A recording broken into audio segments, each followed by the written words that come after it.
Ele salvou uma mulher do rio e perdeu sua filha por causa disso. Chuva, relâmpago. Uma mulher está à beira de um rio em inundação, com a água subindo como um ser vivo, engolindo a margem. Ela segura um aviso de execução hipotecária em mãos trêmulas. Faróis cortam a escuridão. Um carro para. Um homem, 40 e poucos anos, usando um crachá de identificação do hospital, sai, corre em direção a ela através da tempestade. Não, ela diz. Por favor, não. Ele para de correr. Estou te puxando de volta, ele diz. Se você fizer isso, eu perco minha filha de qualquer maneira. Pelo menos assim, o seguro. Ele fica em pé na chuva e faz as contas sobre uma vida humana. Por 3 segundos ele calcula. Salvá-la me custa meu emprego. Meu emprego é como eu mantenho minha filha viva. Então ele salta. A água atinge como uma parede, fria além do frio. Ele a arrasta em direção à margem, músculos gritando, pulmões ardendo. Eles quebram a superfície ofegantes. Ele a puxa para a margem lamacenta e eles colapsam, ambos se afogando no ar. A mulher está soluçando. Não pelo frio, por algo pior. Por quê? Ela engasga. Por que você? Porque alguém deveria ter feito, ele diz. Nenhum dos dois sabe ainda que este momento destruirá as vidas de ambos e o salvará. Marcus Webb está sentado na sala de espera do hospital com roupas encharcadas. Seu telefone toca. Número desconhecido. Ele sabe o que está por vir antes de responder. Dr. Webb, aqui é o Dr. Patterson da administração do hospital.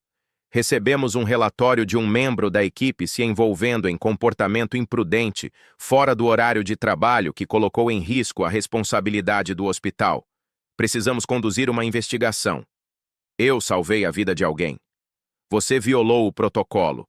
Você não estava de plantão. Você não chamou os serviços de emergência. Você se expôs e expôs o hospital a... Marcos desliga. Ele sabe como isso termina. Ele já viu isso antes.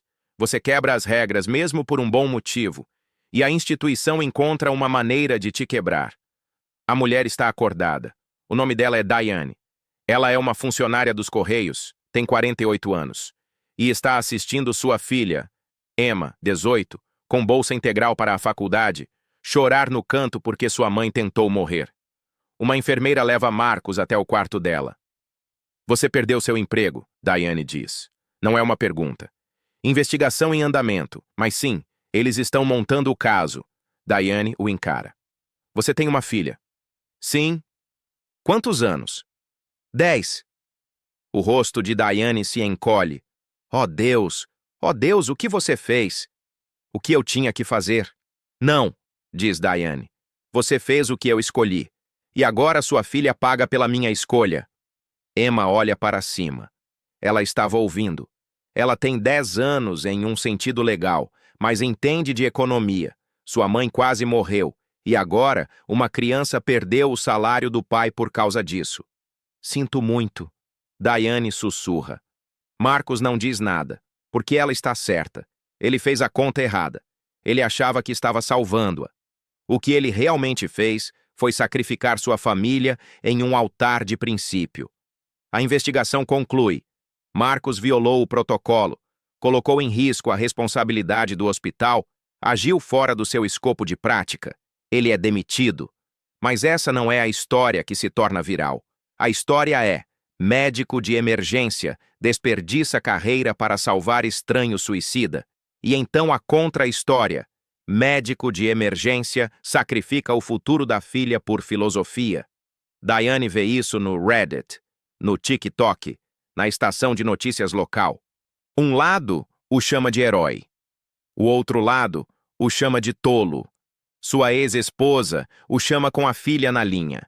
Jamie está chorando porque seus amigos viram os vídeos. Estão chamando-a de a filha triste do médico. A criança cujo pai a abandonou por um estranho. Eu não abandonei. Você abandonou, diz sua ex-esposa. Eu conheço suas intenções. Não importa. Você fez uma escolha e nunca se tratou de boas intenções. Foi sobre provar algo para si mesmo. Marcos não tem resposta porque ela está certa. Diane recebe uma carta de acordo da equipe jurídica do hospital. Compensação pela violação de protocolo de Marcos. Dinheiro que eles não querem que ela tenha porque foi responsabilidade do hospital, não dela.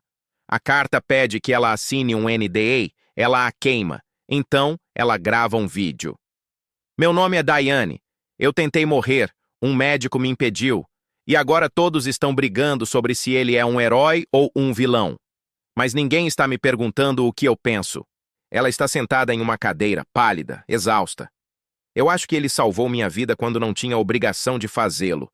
E eu acho que isso custou tudo para ele. E eu acho que é minha culpa. E eu não sei como viver com isso. O vídeo recebe 2,3 milhões de visualizações em 48 horas. Os comentários são brutais. Ela deveria pagar suas taxas legais. Ela deveria arrumar um emprego e reembolsá-lo. Ele é um mártir e ela é uma vítima. E esta é a América. Diane os lê e quer morrer de novo. Porque agora ela é responsável por destruir a vida de um homem e a internet é seu júri. E ela nunca será inocente. Marcos vê o vídeo. Ele observa o rosto da filha quando as pessoas perguntam sobre isso na escola. Ele percebe que o que ele pensava ser uma escolha moral era, na verdade, um desastre moral. Não porque salvar Diane estava errado, mas porque ele não tinha o direito de fazer essa escolha por Jamie. Ele manda uma mensagem para Diane. Não faça isso. Não se desculpe por sobreviver. Ela não responde. Marcos está trabalhando em uma clínica de atendimento de urgência. O pagamento é metade do que ele ganhava. Seu apartamento é menor. Jamie agora vive com a mãe em tempo integral. Ele a vê nos fins de semana e ela não quer estar lá. Ele está se afogando, apenas mais devagar. Diane está em terapia. Terapia de verdade, não a imposta pelo hospital. Ela está aprendendo que tentar morrer era sobre controle. O único controle que lhe restava quando tudo foi tirado. Mas salvá-la tirou o controle de Marcos. Então, ela apenas transferiu seu dano para outra pessoa. Ela escreve uma carta para Marcos.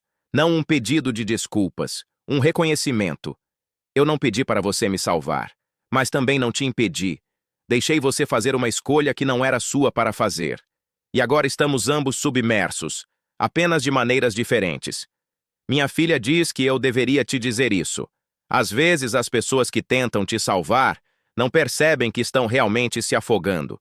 E às vezes você precisa deixá-las se afogar um pouco para que possam lembrar como nadar. Emma está certa. Ela herdou isso da mãe. O hábito de afogar pessoas. Sinto muito. E estou trabalhando para ser menos arrependido e mais honesto sobre o que realmente fiz. Diane lê isso e chora. Não porque ele a perdoa. Porque ele percebe que nunca a culpou. Ele se culpou. E ele a fez pagar pela própria culpa. O momento de clareza. Marcos está no parque no fim de semana com Jamie. Ela agora tem 11 anos, é alta, está brava, se afastando dele. Ele pode sentir que ela está escorregando. Eu odeio aquele vídeo, ela diz. Todo mundo na escola fala sobre isso. Eles dizem que você é um herói. Mas heróis não perdem a guarda. Heróis não perdem o futebol. Você está certa. E eles dizem que eu deveria ser grata por você ser tão moral. Mas eu não sou grata. Eu estou brava. Marcos se senta no banco. Ele não se defende. Ele não explica. Ele apenas escuta. Mamãe diz que você escolheu um estranho em vez de mim. Sua mãe está certa. Jamie o encara. Então por quê? Por que você faria isso? Marcos pensa sobre o rio, sobre Diane parada na beira, sobre o momento em que entendeu que ela queria desaparecer porque tudo havia falhado com ela. Seu casamento, seu trabalho, sua segurança. Tudo que deveria importar não importava. E ele não conseguia suportar isso. Porque eu estava com medo, diz Marcos. Não de ela morrer, do que isso significava que ela queria. O que isso significava? Significava que eu não era o suficiente. Meu trabalho não era o suficiente. Minha vida não era o suficiente. Então eu tentei provar que eu era mais do que isso, que eu poderia ser a pessoa que salva em vez da pessoa que falha. Jamie fica em silêncio. Mas eu falhei de qualquer forma, continua Marcos. e eu te falhei ainda mais. É, diz Jamie. Você falhou. Eles ficam sentados em silêncio. Sem cura, sem perdão, apenas honestidade. Posso te perguntar uma coisa? Diz Jamie. Qualquer coisa. Você se arrepende de tê-la salvado? Marcos não responde de imediato. Não. Ele finalmente diz. Eu me arrependo de como fiz isso. Lamento ter tornado isso sobre mim. Mas não lamento que ela esteja viva.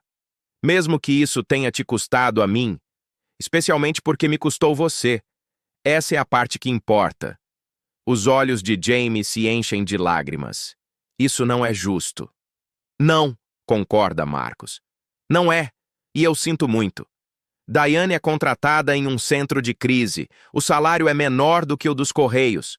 Mas ela trabalha com pessoas suicidas. Ela está treinada para reconhecer a exaustão específica que vem antes do limite.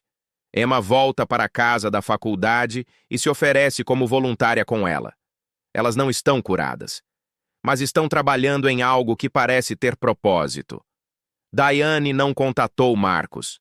Ela respeita o limite. Ela já destruiu o suficiente da vida dele. Mas um dia, uma mulher entra no centro de crise. Ela é enfermeira de emergência. Ela diz a Diane que o Dr. Marcus Webb tem orientado seus jovens residentes sobre burnout, sobre reconhecer quando você está se afogando em si mesmo, sobre pedir ajuda antes de ficar à beira de um rio. Ele fala sobre um paciente que salvou, diz a enfermeira. Ele diz que custou tudo para ele, e valeu a pena. Mas também não é assim que deveria funcionar. O sistema não deveria fazer você escolher entre sua moralidade e sua filha. Diane percebe que Marcos não desperdiçou seu sacrifício. Ele o transformou. Ele está ensinando outras pessoas a se salvarem antes de terem que salvar os outros. Marcos e Jamie. Marcos está treinando o time de futebol da Jamie agora. A mãe dela concordou com o arranjo. Jamie tem 12 anos, está brava com o mundo, mas joga com uma ferocidade que vem da compreensão. Às vezes, as pessoas que você ama te machucam, e você tem que escolher se vai continuar no jogo. Ela continua no jogo. Depois do treino, ela pergunta ao pai. Você já ouviu dela? A mulher do rio? Não, diz Marcos. E eu acho que é assim que deveria ser. Por quê? Porque salvar alguém não significa que você pode fazer parte da vida dela. Isso só significa que você foi corajosa o suficiente para agir, e então você tem que aceitar as consequências. Jamie acena com a cabeça como se entendesse. Talvez ela entenda. 3 meses depois, o centro de crise de Diane recebe uma ligação. É um novo doador. Grande doação. Suficiente para contratar mais 2 conselheiros. O doador é anônimo, mas Diane rastreia a LLC e encontra um nome. Marcus Webb. Ela o chama. Você não precisava fazer isso, ela diz. Eu sei. Você já abriu mão de tudo por mim. Eu abri mão da vida que estava tentando provar que merecia, diz Marcos. Isso é diferente. Isso é construir algo que realmente ajuda as pessoas. Marcos. Não, ele interrompe. Não por você. Nem mesmo pela sua filha.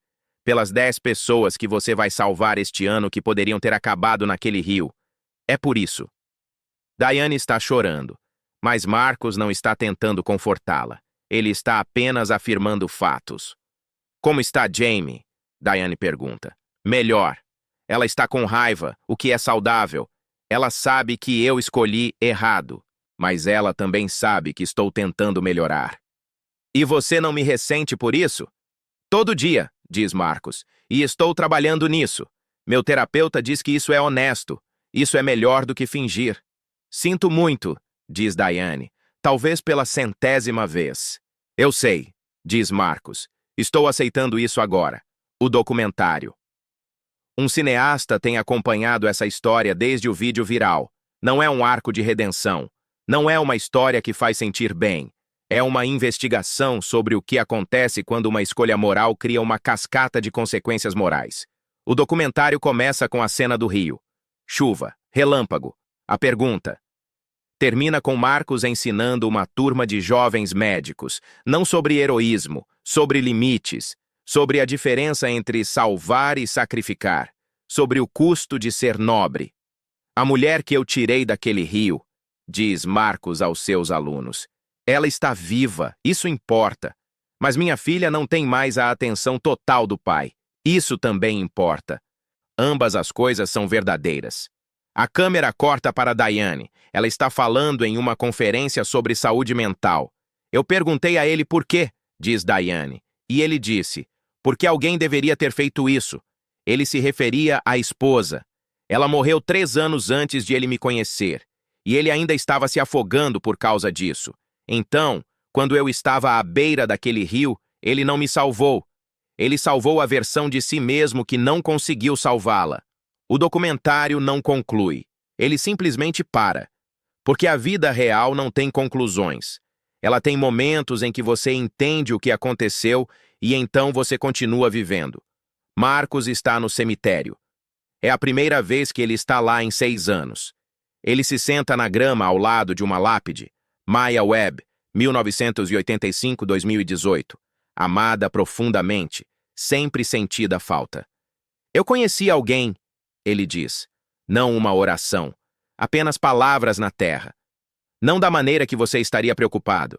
Mas eu conheci alguém que me lembrou que o afogamento assume muitas formas. E às vezes você tem que pular mesmo que não saiba nadar, apenas para provar que não tem mais medo da água. Ele faz uma pausa. Estou aprendendo a não ter medo. E estou aprendendo que salvar pessoas é complicado. Não é como nos filmes. É confuso e machuca as pessoas, e às vezes a pessoa que você salva está na verdade te afundando. O vento passa pelas árvores. Mas ainda estou feliz por ter parado naquela noite. Mesmo que isso tenha me custado Jamie por um tempo. Mesmo que tenha custado minha carreira. Porque há uma criança de 10 anos em algum lugar agora que vai ligar para uma linha de crise, em vez de para um rio, porque Diane está lá para atender. Isso importa. Ele se levanta e se afasta. Ele não olha para trás.